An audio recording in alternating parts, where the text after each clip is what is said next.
Good evening, everyone. I think we are ready to take the questions from you. Just before we start, we are so happy, so happy to associate with PVR. We make great films, but we, as a film director, as a filmmaker, we want the audience to experience the film the way we made it in a particular way. So PVR creates fantastic cinemas, and that's how where I would love to have my films play.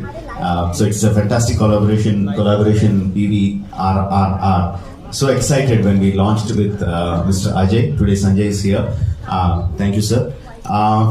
Quite frankly, I'll be lying if I tell you that I know everything about NFT. I'm very much confused about it. But when you are in doubt, you expect your good friend to you rely on your good friend. So PVR is RRR's good friend, so I'm relying on PVR to explain it to me what's going to happen with NFT. Of course, not in front of you on the sides, but we are ready to take the questions. Thank you. Yes, I think you can say this is my first South language film. Well, the experience, honestly, for me, I was pinching myself when I learned that I could be a part of Rajamouli sir's world. As we know, he is a master storyteller. The way he tells his stories, I think no one does. And the way he even tells stories on set, in between shots, no one does. I've never had that experience. The number of stories Rajamouli sir has narrated to me from Samuthirakani, which I actually had no idea about the way, and he would just roll off his tongue. Like he would just come and just give a story, now the shot is ready. Then another story and the shot is ready. So that was a really, I think, one of my most memorable experiences. Because of course, acting, learning, growing, and just being extremely grateful for this experience, that's a part of it. But it's these moments that really stay with you, and they have really stayed with me. We shot for this film in 2019 and then 2021, and now it's 2022. And I'm just really happy that finally the film is releasing in the theatres. And it's been a long wait. Speaking about these two, they have been absolutely amazing to me. Really, really warm, really caring. And like you said, they're such big stars, but they're so down to earth. And I think for the whole team, I'm a part of the film, but when you see these guys on screen, all created by Sir and everything that he's put together, now we're just waiting for that big screen experience. So now my most memorable experience will be when I see the film on day one, on the 25th of March. My behalf as well. As each and every day of RRR shoot, we were together, so pretty much our experiences have been the same. And Tarak, well, I should say that there were many moments in RRR which were challenging, physically, and we shot for this crazy action sequences there was this action sequence we shot for 65 nights, and but I think even Charan will agree, and he can say otherwise. But I think the most challenging moment for us was to please him, satisfy him, because he is one of those directors who will not. I think he's the only director, at least there. I would believe that there are a few directors who would say, 99.9 is also fine, I'll take MLA. But he's like, no, I want my 100, you give me my 100, and then you move out of the camera. So that was the most challenging thing for us. Right? Okay. Yes, Charan? Next question. Thank you so much. I don't have a process. And I like my process to change with every film.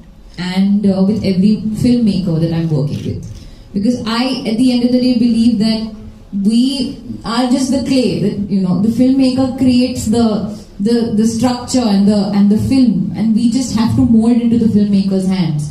So I prefer to just go whatever the filmmaker wants, whatever the process. Whether the filmmaker wants me to sit at home for 3 months and learn my lines, okay. Come on set without learning my lines, okay. Go on some camp and do some research, okay. Whatever the filmmaker wants. So that's my process. And yes, every character has something that I take away from. And from Sita's character, I took away a silent strength, a strength that doesn't need to be spoken about or talked about.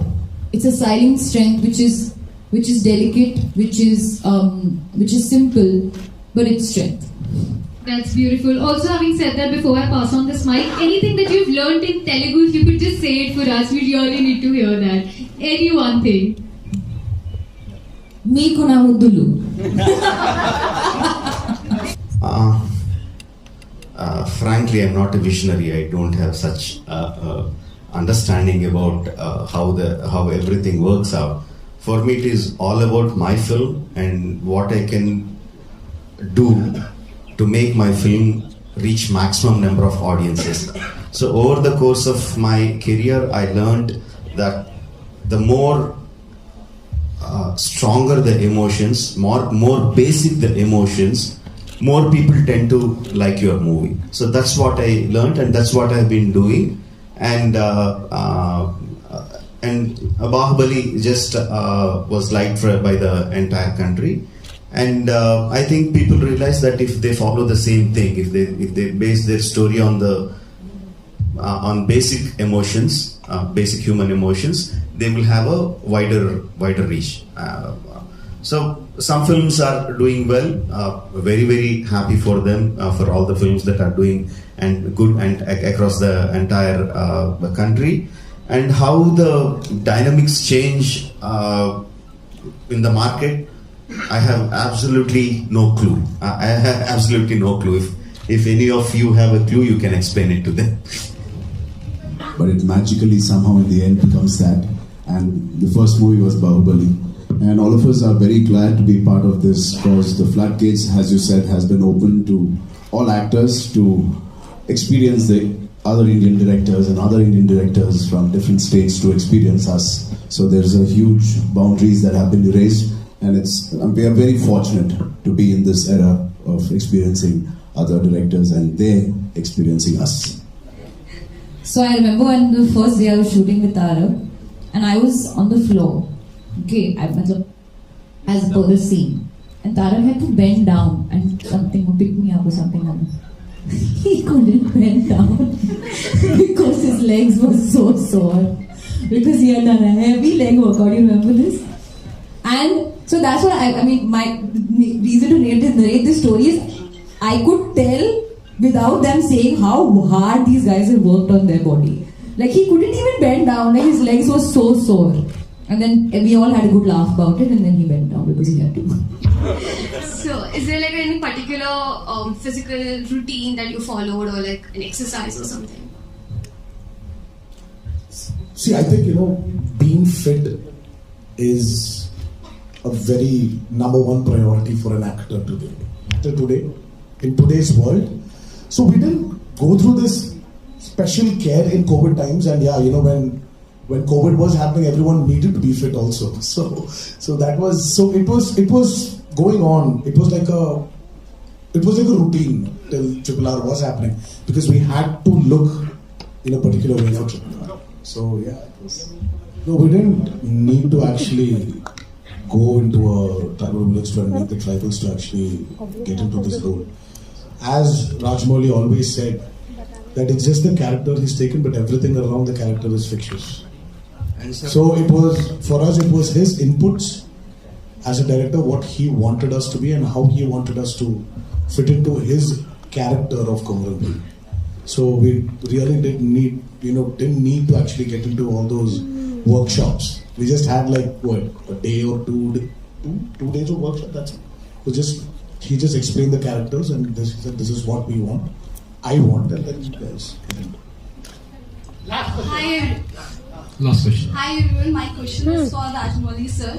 Sir, there is always an element of mythology in your films. In RRR trailer also we saw a glimpse of mythology. So please tell us your love about mythology, and is it always a conscious decision to put mythological element in your films?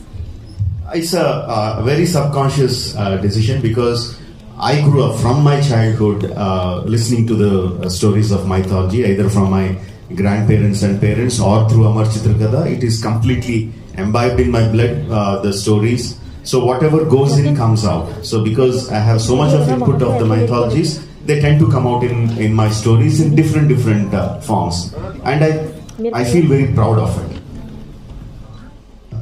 Generally, from my childhood, whenever we learned the stories of ancient India, how they were portrayed, how world perceived India, was like it's a dusty place, it's a country of poorness, it is a country of sick people. No, it used to make me feel very, very bad about it. The British newsreels, if you take the archives, no, it always showed India as a third world country and no, those kind of things. Of course, a part of it was true, but at the same time, I was taught from my childhood, India has a rich history, India has a rich culture, and just plain richness. India had so much of richness. And if you read other historians, if you take, I forgot the name of the Dutch explorer who came to South India, and he wrote the annals of Vijayendra Prasad in South, ruled by Krishna Devaraya. In that he writes, he went into the houses of commoners, house of the commoners, and he found that everyone, males and females, wore anklets made of gold. Okay, this is truth. This is the truth. This is a fact that was recorded in history. And he also wrote that middle class people had the bathing vessels made of gold. No, that is what the culture. What's the history of India? But that was never shown. That was never told.